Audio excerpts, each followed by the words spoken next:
Welcome to GS study SKS. दोस्तों, इससे पहले हम लोग बीमा निकालने के लिए सीख चुके हैं और मात्रक निकालने के लिए भी सीख चुके हैं। अब उस पर आधारित क्वेश्चन जो एग्जाम में पूछा जाता है, आज वो भी हम कर रहे हैं। सभी क्वेश्चन का डिस्कशन कर रहे हैं बारी बारी से। आप लोग ध्यान से देखिए, ज़्यादा क्वेश्चन नहीं है, केवल 15 क्वेश्चन हम लिए हैं। पहली वीडियो है ये, तो चलिए हम शुरू करते हैं। क्या क्वेश्चन है पहला कि ताप के निम्नलिखित में से किस पैमाने पर ऋणात्मक मान नहीं होता है। ठीक है, तो आपका पहला ऑप्शन है सेल्सियस, दूसरा है फ़ारेनहाइट, तीसरा है केल्विन और चौथा नंबर में है रिमर। तो इसका सही जो आंसर होगा वो क्या होगा? केल्विन होगा। केल्विन जो पैमाने है ना, इस पर ऋणात्मक मान नहीं होगा इसका, केल्विन का। अब चलिए हम लोग इससे संबंधित कुछ जो रिलेशन होता है ताप में, केल्विन, फ़ारेनहाइट, रेमर और केल्विन में, सेल्सियस में, इसके बारे में हम देख लेते हैं। तो इसका क्या है? C-0 बट्टा कितना होता है? 100 बराबर क्या होता है? फ़ारेनहाइट -32 बटा कितना होता है? 180। ठीक है, और बराबर R माइनस रिमर -0 बटा कितना होता है? 80 बराबर हो जाएगा आपको केल्विन -273 बटा 100 होगा। ठीक है, तो इसको हम लोग शॉर्ट में कर लेते हैं। ठीक है, तो शॉर्ट में कैसे करेंगे? ठीक, तो देख लीजिए शॉर्ट में इसको कैसे करेंगे याद रखने के लिए। ये तो पूरा है, इसको जब काटेंगे नीचा को तो सब जो है ना,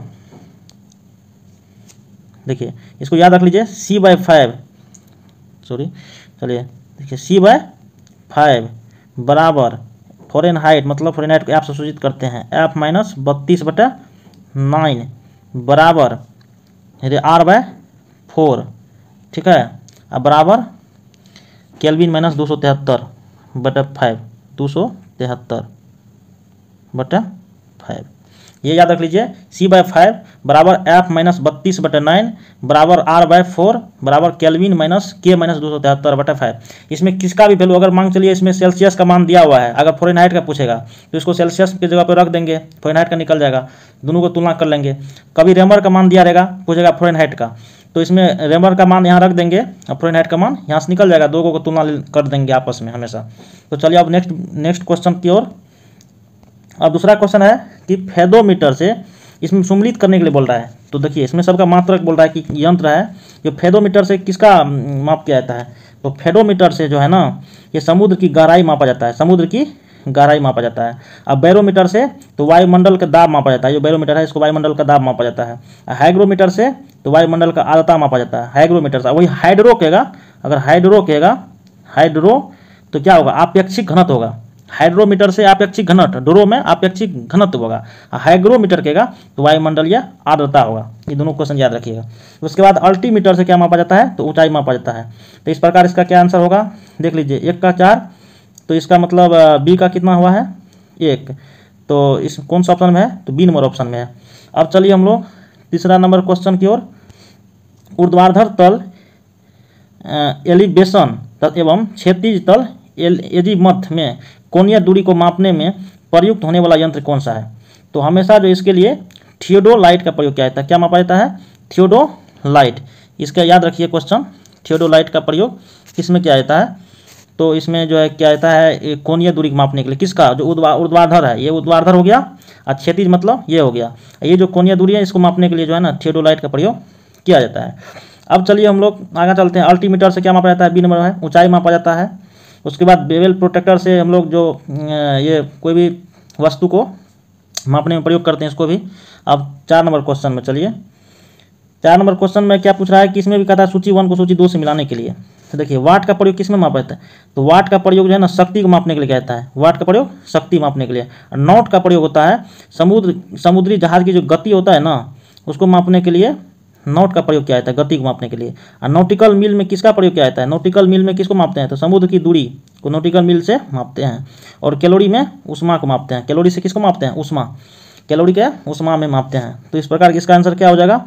1 का क्या हो गया? 4, बी का 1 का हो गया 4, और बी का क्या हो गया? 3। 1 का 4, बी का 3। क्या नंबर है? सी नंबर ऑप्शन में है। अब चलिए आगे 5 नंबर क्वेश्चन पे। देखिए सोनार निम्नलिखित द्वारा प्रयोग में लाया जाता है। तो सोनार किस में? नौ संचालक, हमेशा याद रख लीजिएगा। सोनार बोलेगा ना तो 9 संचालकों द्वारा जो है ना समुद्र में जो है ना नाविक जो है ना समुद्र में दूरी देखने के लिए ये सोनार का प्रयोग करते हैं। इसका आंसर डी होगा। अंतरिक्ष यात्री जो है विमान से संबंधित हो गया, अंतरिक्ष में विमान उड़ते हैं ना।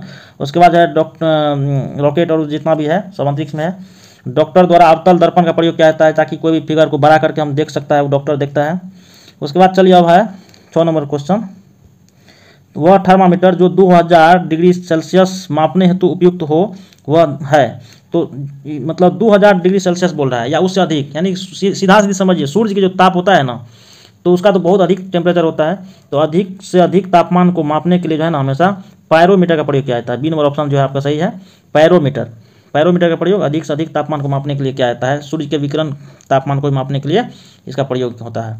अब चलिए 7 नंबर क्वेश्चन में 1 माइक्रोन बराबर क्या होता है, तो 1 माइक्रोन बराबर होता है 1/1000 मिलीमीटर, या इसको ऐसे भी लिख सकते हैं 10 पर पावर ये जब ऊपर जाएगा 0 तो -3 mm होगा मिलीमीटर, ठीक है। अब चलिए 8 नंबर क्वेश्चन, एम्पियर मापने की इकाई क्या है। एम्पियर विद्युत धारा के माप को जो है ना एम्पियर में मापते हैं, विद्युत धारा को एम्पियर में मापते हैं ये जो है। उसके बाद प्रतिरोध को ओम में मापते हैं, ठीक है। पावर जो है वाट में, पावर की मात्रा क्या होता है, शक्ति, वाट।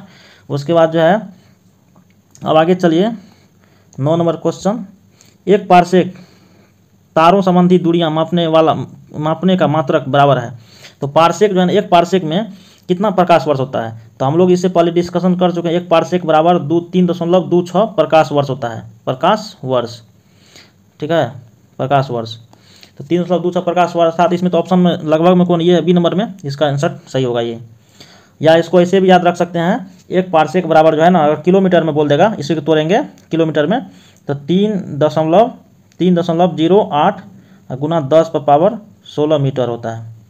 अब आगे चलिए इसमें एक और क्वेश्चन, एक प्रकाश वर्ष बराबर कितना होता है, तो एक प्रकाश वर्ष बराबर होता है आपको 9.46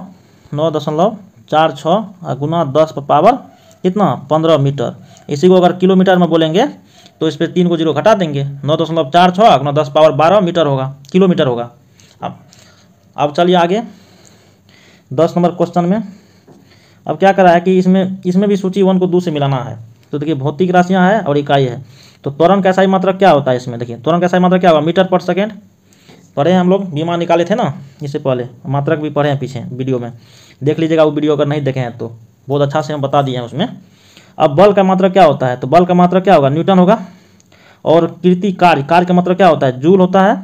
और आवेग का मात्रक क्या होता है, न्यूटन सेकेंड। यानी आवेग बराबर क्या है, पढ़े थे ना, आवेग बराबर होता है बल गुना समय अंतराल, बल गुना समय अंतराल, अर्थात बल गुना समय भी लिख सकते हैं, तो बल गुना समय, तो बल का क्या हो गया न्यूटन, समय का सेकंड, इसलिए न्यूटन सेकंड हो गया आवेग का।